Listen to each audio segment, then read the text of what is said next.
खाना खानु आऊ सबैजना Hi. अन्जु के पस्किदियो Why do you large? Large Yes.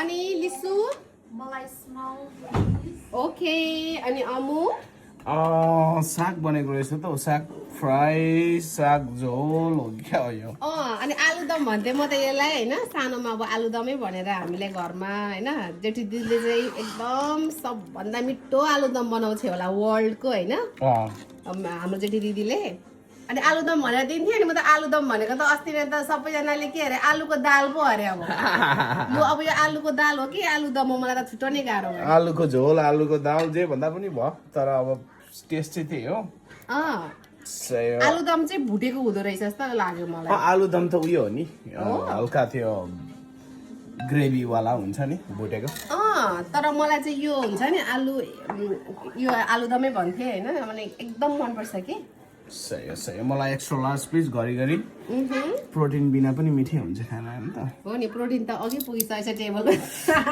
अनि यो के हो त अचार अनि यो टमाटरको अचार अन्जुलाई खासै मन पर्दैन सो एकदम हातले पकाएको अनि के भन्छ मेसिनले ग्रर गरेर बनाएको बनाएको ल सही हो, सही यरी हो। गो Anju sis Thank you, Bunny. Okay यरी गो लिसु Thank you, Asu.